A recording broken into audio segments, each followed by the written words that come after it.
हरि ओम। इदं राष्ट्राय इदन्न मम। भय बिनु होत न प्रीति। ये भगवान श्री राम ने जब लंका में जाना था चढ़ाई के लिए, उस समय लक्ष्मण जी को बोला कि भाई 3 दिन हो गए हम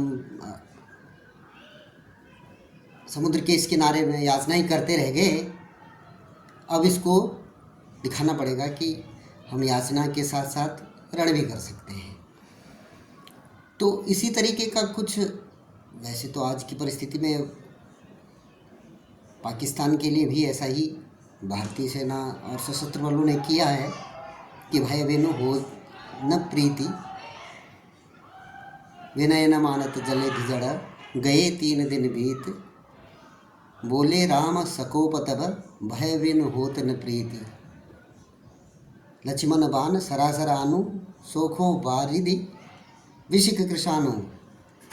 कि लक्ष्मण मेरा धनुष ले आओ, इस को मैं जल समेत पूरा सुखा देता हूँ। तो ऐसा पहली बार नहीं हुआ है। और एक स्थिति आपको ध्यान में होगी, 1947 में जब भारत का विभाजन हो रहा था और उससे पहले एक डायरेक्ट एक्शन करके बंगाल में बड़ी मार काट करी गई। उस परिस्थिति में भी इसी सूत्र का अनुपालन करते हुए एक महायोद्धा ने वहाँ की मार काट को बंद करवाया था। आज हम चर्चा इसीलिए कर रहे हैं क्योंकि आज हम प्रतीक संदेश लेख पाठन के इस अभियान में उसी लेख का पाठन कर रहे हैं जिसमें उन्होंने अपनी बहादुरी से जो बहुत बड़ा संकट आया था उस समय हिंदू जनता के ऊपर, डायरेक्ट एक्शन डे के नाम से उसका प्रतिकार किया। 60 समाचरित इस स्तंभ में लिखा है, विभाजन के समय दंगाई मुस्लिम लीगियों को उसी भाषा में जवाब देने वाले गोपाल पाठा एक हिंदू के बदले 10 दंगाइयों को मारा तो कलकत्ता में हुई शांति। अभी इसमें लिखते हैं कि वक्फ बोर्ड अधिनियम पारित होने के बाद जब देश के में विरोध प्रदर्शन जारी हैं, इसको लेकर बंगाल में ममता बनर्जी सरकार ने दंगाइयों को खुलकर खेलने की छूट दे रखी है और मुर्शिदाबाद जिले सहित कई स्थानों में से हिंदुओं को पलायन करने को विवश होना पड़ रहा है। बंगाल में यह कोई पहली घटना नहीं बल्कि देश के विभाजन के समय भी इस तरह के हालात देखने को मिले थे और तब उस समय की मुस्लिम लीग की सरकार के समर्थन में लीग के गुंडों ने हजारों हिंदुओं को मौत के घाट उतारा और महिलाओं से दुर्व्यवहार किया। उसी समय बंगाल में एक ऐसे हिंदू शूरवीर को जन्म दिया जिसने दंगाइयों को उन्हीं की भाषा में जवाब दिया। संपादक का ये लेख है। लिखते हैं, पाकिस्तान की मांग मनवाने के लिए मुस्लिम लीग ने भारत के गैर मुस्लिमों के विरुद्ध सीधी कार्रवाई, डायरेक्ट एक्शन की घोषणा कर दी। सीधी कार्रवाई ने सबसे अधिक प्रभावित कोलकाता, नोआखाली, रावलपिंडी हुआ था।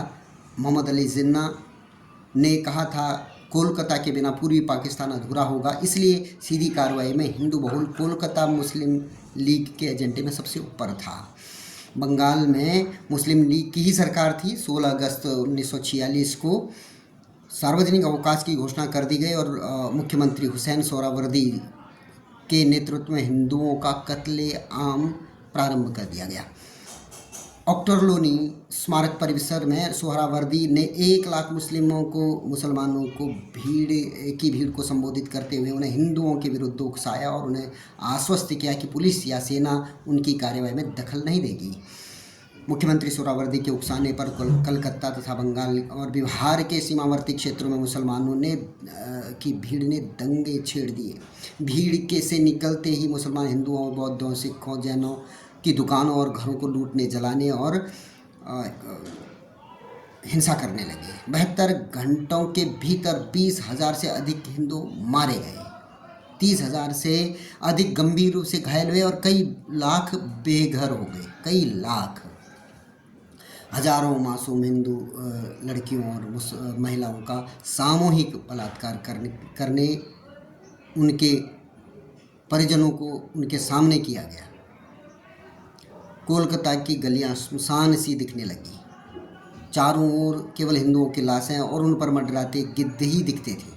जब राज्य का मुख्यमंत्री दंगे के पीछे हो तो फिर राज्य की पुलिस से सहायता की उम्मीद करना भी बेमानी है। आज भी यही हो रहा है। उस राज्य का मुख्यमंत्री आज भी लगभग खुले शब्दों में उनका समर्थन करती है। कम्युनिस्ट नेता सईद अब्दुल्ला फारूकी, जो garden rich textile workers union का अध्यक्ष था, उसने दंगाई मुसलमानों को इकट्ठा कर लिछुबागान से के ओडिया मजदूरों की बस्ती पर हमला कर दिया, जबकि उन मजदूरों ने उन्हें कम्युनिस्ट पार्टी से जुड़े होने का कार्ड भी दिखाया था। पर जिहाद के आगे राजनीतिक पहचान कुछ काम नहीं आई। ये जो गठबंधन है वामपंथियों का और इस्लामिक उसका, ये अननेचुरल है, ये अननेचुरल है। कोई भ्रांति में न रहे कि ये दोनों कभी भी गठबंधन में हो सकते हैं। इसका उदाहरण आज से 75 साल पहले इस घटना ने दिया है। उन्होंने कार्ड भी दिखाया कि हम तो वामपंथी है, मार दिया गया। वामपंथी होने से पहले आप हिंदू या बौद्ध या सिख हो। हिंदुओं पर हो रहे अत्याचार को देखकर गोपाल पाठा उर्फ गोपाल चंद्र मुखोपाध्याय नामक युवक का खून खौल उठा। उसने अपने कुछ साथियों के साथ मिलकर मुस्लिम दंगाइयों को खत्म करने के लिए हथियार उठा लिए। उसने अपने साथी एकत्र किए, हथियार और बम इकट्ठे किए और दंगाइयों को सबक सिखाने निकल पड़ा। गोपाल पाठा का परिवार कोलकाता के बड़ा बाजार में कसाई का काम करता था। वे क्रांतिकारी अनुकूल चंद्र मुखोपाध्याय के भतीजे थे। गोपाल चंद्र मुखोपाध्याय ने भारतीय जातीय वाहिनी नाम से संगठन बनाया और उसने अपने आदमियों को, दंगाई मुसलमानों को, उसी की भाषा में जवाब देने के लिए कहा। उन्होंने कहा, अगर वे एक हिंदू मारेंगे तो तुम 10 दंगाइयों को मारो। उनके साथियों ने चाकू, तलवार, लाठी, रॉड, बंदूक से प्रत्युत्तर देना शुरू किया। गोपाल पाठा के पास खुद के 2 अमेरिकन 0.45 बोर पिस्टल थे और कुछ ग्रेनेड भी, जिसे उन्होंने ऐसे ही किसी अंधे से द्वितीय विश्व युद्ध के बाद कोलकाता में पोस्टेड अमेरिकन सिपाहियों से खरीदा था। 1 लाख दंगाइयों के विरुद्ध गोपाल पाठा के सिर्फ 500 जाबाज लड़े। हुसैन सोहरावर्दी के 1 लाख मुस्लिमों के विरुद्ध उनके संगठन के केवल 500 के आसपास आदमी थे, पर वे रोज अखाड़े में पहलवानी करने वाले लोग थे। उन्होंने वीरता के साथ साथ दंगाइयों का मुकाबला किया। उनकी सफलता देख युवक उनके साथ जुड़कर दंगाइयों से मुकाबला करने लगे। बड़ा बाजार के मारवाड़ियों ने धन से उनकी मदद की। लोहारों ने उनके लिए चाकू, छुरे, तलवार बनाए। 18 अगस्त को गोपाल पाठा के नेतृत्व में हिंदुओं ने दंगाई मुसलमानों को जवाब देना शुरू किया। पहले हिंदू क्षेत्र में घुसे आक्रमणकारी दंगाइयों को पकड़कर काटा गया। फिर मुस्लिम बहुल क्षेत्र में घुसकर दंगाइयों के घरों को खींचकर मारा गया। मुस्लिम लीग के मुस्लिम नेशनल गार्ड्स के सदस्यों को भारी संख्या में मारा गया, परंतु हिंदुओं ने औरतों और बच्चों पर को हाथ नहीं लगाया। गोपाल पाठा के कारण मुस्लिम दंगाइयों में दहशत फैल गई और जब हिंदुओं का पलड़ा भारी होने लगा तो सोहरावर्दी ने सेना बुला ली। उन्होंने दंगाइयों को इस कदर खत्म किया कि राज्य प्रायोजित हिंदुओं के कत्लेआम पर चुप बैठे गांधी मुस्लिमों के मारे जाने पर इतने दुखी हुए कि बंगाल आकर अनशन पर बैठ गए। कहने की कुछ उसमें विशेष जोड़ने की ज़रूरत नहीं कि गांधी जी कब क्या कर रहे थे। उन्होंने खुद गोपाल को 2 बार बुलाया, लेकिन गोपाल ने स्पष्ट मना कर दिया। तीसरी बार जब एक कांग्रेस के स्थानीय नेता ने गोपाल से प्रार्थना की कि कम से कम कुछ हथियार तो गांधी के सामने डाल दो, तब गोपाल ने कहा, जब हिंदुओं की हत्या हो रही थी तब तुम्हारे गांधी जी कहाँ थे? मैंने इन हथियारों से अपने इलाके को हिंदू महिलाओं की रक्षा की है, मैं हथियार नहीं डालूंगा। गोपाल पाठा ने अपना संगठन आज़ादी के बाद तक बनाए रखा। यही कारण है कि एक और जहां पंजाब में हिंदुओं सिखों के विरुद्ध मुसलमानों ने भयंकर नरसंहार और बलात्कार को अंजाम दिया, परंतु बंगाल उसकी तुलना में लगभग शांत था। ही रहा, क्योंकि गोपाल पाठा ने शक्ति संतुलन का सिद्धांत लागू कर दिया था। तो बिल्कुल स्तंभ यथोचित है। शठे शाठ्यम समाचरेत। देखो 3 दिन तक फ्री रन मिला था सोहरावर्दी के उस जिहादी भीड़ को। उसके बाद जब उनका प्रत्युत्तर मिला तो सब शांत हो गया।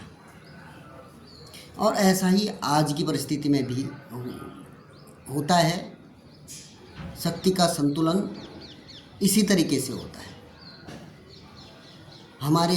हम धर्मनिष्ठ हैं तो हम शक्ति के साथ साथ हमारे ऊपर जो है कर्तव्य और जो है उसका बोध भी रहता है कि हम असंतुलित तरीके से शक्ति का प्रदर्शन नहीं कर सकते। परंतु जब हमें ये आवश्यक हो जाए कि संघर्ष करना ही पड़ेगा, तो उसका परिणाम ये होता है जो आज पाकिस्तान भुगत रहा है। 3 दिन 48 घंटे की जो भीषण लड़ाई हुई है वो पाकिस्तान को कई दशकों तक पीछे ले जाने के लिए काफ़ी है। आज के लिए ये काफ़ी प्रासंगिक सा ये लेख आज की परिस्थिति में मुझे लगा, इसलिए मैंने आज इस लेख का पाठन किया।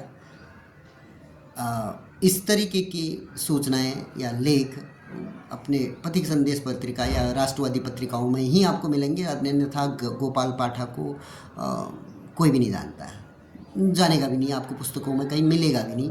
इसलिए आपसे अनुरोध है कि राष्ट्रवादी पत्रिकाओं को सब्सक्राइब करें, उन्हें पढ़ने का अभियान शुरू करें। पुनः मिलेंगे अन्य अंक के साथ। धन्यवाद। जय जय श्री राम।